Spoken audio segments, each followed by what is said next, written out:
야, 오늘 2억 하던 빌라가 가로주택으로 네네. 조합 실행가를 받았더니 네네. 오늘 2억 하던 빌라가 내일 되니까 4억 5천 하더라?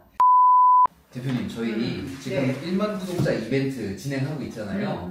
진짜 많은 분들이 상담 신청을 되게 해주세요. 여러 가지 상담을 진짜 많이 하면서 가장 이제 좀 기억에 남는 제가 조금 더 감정이입이 돼서 상담을 했던 사례가 하나 있는데 이분이 저랑 되게 비슷해요.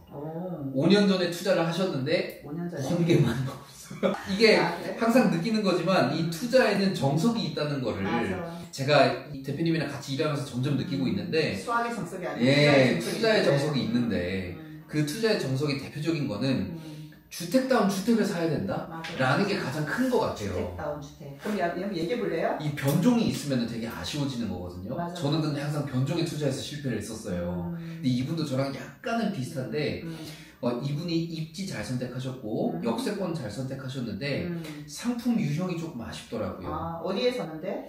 방배동에 잠깐만. 네. 방배동. 방배역 초역세권에 나홀로 아파트를 매입을 하셨었어요. 언제? 21년 7월에 매수를 하셨는데 자기 자본금 7억이랑 그리고 전세보증금 7억 5천 14억 5천에 샀네. 네, 총 14억 5천에 매입을 해주셨어요. 근데 이분이 지금 가장 최근 실거래가를 기준으로 말씀을 드리면은 15억 5천에 최근에 실거래가 찍혔어요. 그러니까 5년 동안 1억밖에 못 본 거예요. 상급지도 잘 보셨고 역세권도 잘 보셨는데 1억밖에 남은 게 없다. 너무 아쉽다. 나 열불이 난다. 내가 5년 동안 7억을 부었는데 1억밖에 안 나온다는 게 말이 되냐. 내가 그때 친구들 말 듣고 다른 방배동에 재건축하는 다세대 빌라를 2개를 샀으면은 이것보다 몇 배는 더 올랐을 텐데 이 부분이 굉장히 저의 마음을 이분을 선택하자. 기분 좋은데? 감정이입이 너무 되더라고요. 그래서 사모님 저도 그랬어요. 저도 대단지 보고 재건축 되는데 보고 재개발되는데 안 보고 이상한 데 가서 헛짓거리 하다가 돈만 날렸다고. 그래서 이분이 그래서 원하는 거는 지금이라도 늦지 않았으니 내가 이걸 매도를 하고 자기 자본금을 회수를 하고 1억이지만 그래도 그 1억이라도 남겨서 재투자할 때 보탬을 하고 싶다라는 거예요. 그러면 원래 이제 15억 5천에 판매하면 네네. 임차금액 7억 5천 빼면 네네. 8억 5천 예산이 있네. 그런데 여기에서 중요한 게 이게 또 조정대상 지역이다 보니까 실거주를 안 하시는 분이잖아요. 이런 경우에 또 양도세가 또 걸리니까 제가 거기에서 너무 마음이 아픈 거예요. 우리가 이제 2017년 8월 1일 파리 대책 때 조정대상 지역에 네네. 집을 샀을 때는 네네. 1가구 1주택에 비과세를 받으려고 하면 2년 갖고 있고 또 2년을 살아야 되는데 네네. 살지를 않으셨구나. 네, 맞아요. 그런데 우리 이시영 부소장이 네네. 너무 흥분했네. 상생임대인 있잖아, 상생임대인.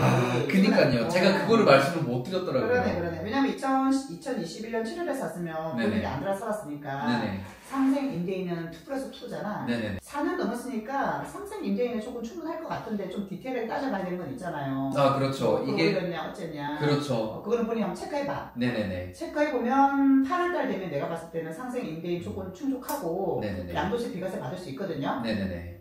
그거 조건을 충족했다 했을 때 네네. 8억 5천 갖고 바로 이분 진짜 인생 역전 시켜줄 수 있을 것 같아. 그래서 정말로 좋은 데를 추천을 해드릴 테니까 매각할 때 충분히 심사숙고하고 매각을 하되 재투자를 결정하실 때는 본인이 희망하는 게 딱 두 가지 조건이 있었어요. 8억 5천으로? 네. 첫 번째는 나는 다시 상급지를 하겠다. 8억 5천으로? 죽어도 상급지를 하고 싶어요. 5천이 아니고 8억 5천. 그래서 제가 말씀드렸죠. 이거 아시겠지만 그때 당시에도 8억에 방배동 들어가기 어려워서 나홀로 아파트를 매수하신 거 아니냐. 지금은 그것보다 더 힘들다.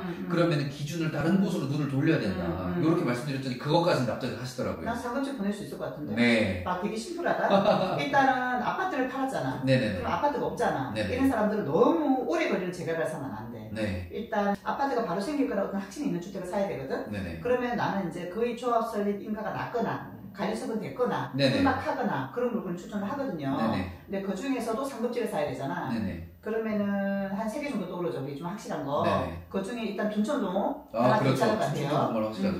나머지는 나중에 얘기하고. 네네. 그럼 둔촌동을 샀을 때는 둔촌동이 1800세대 아파트 될 거고 네네. 주변에 파커프리한 아파트가 지금 이미 34평이 25억에서 27억 정도 파고 네네. 그리고 둔촌동 모아타운 같은 경우는 조합 설립 인가가 장담하는데 올해 나요. 네네. 올해 안에. 네네. 그럼 얘는 진짜 2031년 뭐 30년 입주 되거든요. 네네네. 그러니까 나 같은 네가 하나 사고 여기에 예산이 이미 3, 4억이면 들어갈 수 있어요. 아, 3, 4억이면. 그럼 넉넉하게 4억 투자한다 생각해보고. 네네네. 그럼 우리 4억 5천 남잖아요. 그렇죠. 4억 5천이 남은 상태. 그럼 둔촌동 파커프레어 오는 아파트는 한 앞으로 5년 후에 한 25억에서 정도 네네. 되겠지. 네네. 그 정도 일단 금액이 생길 거라면 우리 그림을 그리시고. 그렇죠. 그럼 이제 4억 5천이 남잖아. 네네네. 4억 5천이면은 상급지를 가야지. 그렇죠. 일단은 둔촌동 빨리 아파트 될 거니까. 네네. 그러면 소초동에 네네. 나 같으면 또 갈 데가 지금 머릿속에 한 3군데 정도 떠오르죠? 아, 예. 그 중에 일단 예. 대표적으로 일단 소초동을 추천할게요. 네네네. 소초동 같은 경우는 알겠지만 뭐 정보사 부지가 조금 많지만 네네. 그건 다 좋고 네. 다 좋은데 정보사 부지가 뭐 들어오면 뭐해. 내 빌라가 아파트가 돼야 되잖아. 그렇죠. 내 빌라가 아파트가 안 되면 뭐 정보사 부지 돌면 좋겠다. 좋긴 네. 좋지만 일단 아파트가 돼야 되잖아. 네네네. 근데 소초동에 왜 우리가 상단으로 얘기하잖아. 그 상단에 기억나지? 네. 딱 2024년 2월달에 네네. 우리 빌라 투룸 6억 5천짜리 하던 거 기억나? 네네. 맞아요. 그거를 지금 그때 우리가 한 2억 5천에서 3억 투자해줬었거든. 맞아요. 그거 지금 얼마인 줄 알아? 지금 얼마예요? 그게 이미 1년 만에 77% 동의를 거뒀잖아. 네네. 서초구에 접수를 했잖아. 네네. 얼마 같아? 그러면은 못해도 최소 2배는 뛰지 않았을까요? 200뿐만 아니라 물건이 없어. 아예 없어. 조금 더 큰 평수에 20억에서 26억짜리밖에 없더라고. 네네네. 아예 없는 게 키야, 포인트야. 소초는 약간 진짜 그 정도로 아파트가 되면 아파트 가격이 너무 비쌀 거니까. 그렇죠. 아예 없는 거고. 근데 우리 크게 들어가면 이 돈으로 안 되잖아. 네네. 물건이 없으니까. 네네. 들어갈 거면 22억에서 25억짜리 사야 되니까 안 돼. 그렇죠. 안 되는데 그 밑에 우리 이시영 부소장이 네네. 그 상단에 1년 네. 만에 77% 걷어서 가격 오르는 걸 엄청 봤잖아. 그렇죠. 그럼 우리 이시영 부소장이 그 하단, 네네. 저기 아, 지금 하단에 가로로 지금 연계하고 있는 그 지역 말씀하시는 거죠? 이시영 부소장이 그거 갖고 있다 생각해봐. 네네네. 근데 지금 오래됐어. 우리끼리 재건축하려고 현수막도 걸려있어. 나 네네. 우리끼리 재건축하려고 했는데 네네. 얼마나 부러웠겠어? 그니까요. 실제로 제가 아시는 한 분도 하단에 보유하고 계시는 분이 한 분 계시는데 그때 구역계에서 본인 물건이 빠졌을 때 그 상심이 되게 컸었거든요. 그치. 네네네. 근데 여기가 시작할 건데 얘네 되게 똑똑하다. 어떻게 하면 상단보다 빠를 수 있어. 왜 똑똑하냐면 네네네. 우리 무아타운의 개념 알지? 네네. 가로주택 정비 사업을 네. 서울시가 뭐 이렇게 난개발 하니까 야 혼자 짓지 말고 둘이 지으면 8층까지 해줄게, 셋이 지으면 12층까지 해줄게 했던 거 기억나지? 예. 그게 가로주택 정비 사업이야. 네네. 근데 그것도 좀 뭐 성공 사례가 있긴 한데 막상 가로주택 정비 사업 했더니 나올 아파트잖아. 맞아요. 별로 인기가 없는 거야. 맞아요. 그래서 야 그럼 가로주택 정비 사업을 니네 모아서 오면 모아타운 해줄게, 각종 인센티브를 줄게, 정도 예를 들면 이종 땅이면 2단계 올려줄게. 네네. 뭐 이런 인센티브가 생겼거든. 그게 이제 모아타운이잖아. 네네. 근데 모아타운은 단점이라고 하자면 네네. 물론 노도도 있지만 우리끼리 동의서를 60% 거뒀어. 근데 네네. 서울시에 심의를 받아야 되잖아. 맞아요. 그냥 서울시가 그냥 아무 뜻도 안 해주지. 야 제2종 일반 주거지역 땅을 2단계 올려서 제3종 일반 주거지역 땅을 올려주는데 네네. 아무거나 해줄 수는 없잖아. 네네. 반대 여론이 중요하잖아. 그래서 반대 여론까지 비켜갈 수 있는 방법이 뭐냐? 네네. 가로주택 정비 사업이야. 아. 결국 가로주택 정비 사업이 모여서 모아타운이 되는 거니까.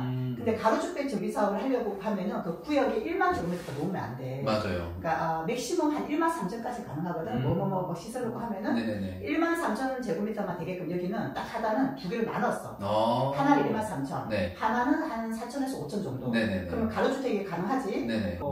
그리고 가로주택 정비 사업은 종상향이 되지 않아. 네네. 그러니까 이종 땅이면 그냥 이종으로 그대로 네네. 하는 거기 때문에 서울에 심의가 필요가 없어. 그래서 80% 동의만 받아서 그냥 바로 취업을 인 거야. 네네네. 그런 다음에 모아타운으로 드라마틱하게 용적률 상향을 받는 거지. 그러니까 더 빠를 것 같아, 어떨 것 같아? 더 빠를 것 같아요. 그래. 실제로 이거 사례도 있지 않아요, 대표님? 많은데 우리가 재작년에 투자해줬던 데가 네네네.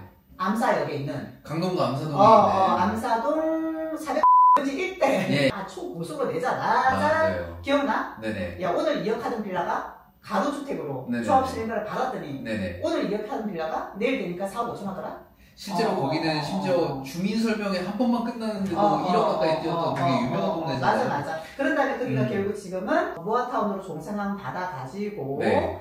관리처분 단계 들어갔지. 분양 신청 받고 있어. 여기가 지금 그런 케이스인데 네네.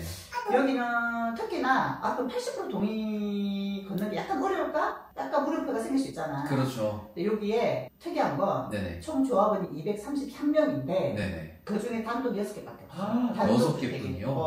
어떻게 되겠어? 근데 그거 상관없이 네네. 우리가 또 우리끼리 재건축하려고 엄청 하고 있었고 네네. 상단에 모아타운 1년 만에 되면서 가격 가파르게 오르고 보면서 시부리고 있었는데 네네. 너무 좋지 않아?